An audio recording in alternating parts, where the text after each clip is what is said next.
जय शिवराय मित्रांनो लाडकी बहीण योजनेसाठी 15 वर्षापूर्वीचे इलेक्शन कार्ड लागत आहे. तर इलेक्शन कार्ड 15 वर्षापूर्वीचे आहे कोणते आहे हे आपण कसे ओळखायचे हे आज या व्हिडिओमध्ये आपण बघणार आहोत. मित्रांनो, मी 2 इलेक्शन कार्ड घेतलेले आहेत, ते मी तुम्हाला दाखवणार आहे. 15 वर्षापूर्वीचे इलेक्शन कार्ड कोणते आहे आणि आताचे इलेक्शन कार्ड कसे आहे आणि इलेक्शन कार्डवर कुठे तारीख असते हे मी तुम्हाला आता थोडक्यात या व्हिडिओमध्ये दाखवणार आहे. मित्रांनो, कार्डवर पहिल्या 25/9/2020 ला म्हणजे हे इलेक्शन कार्ड तयार झालेले आहे मित्रांनो.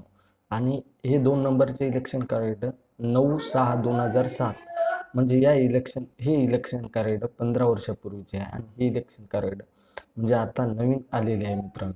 तर इलेक्शन कार्डवर पाठीमागून तारीख दिलेली आहे, त्यानुसार आपण बघून घ्या आणि आपला 15 वर्षाचा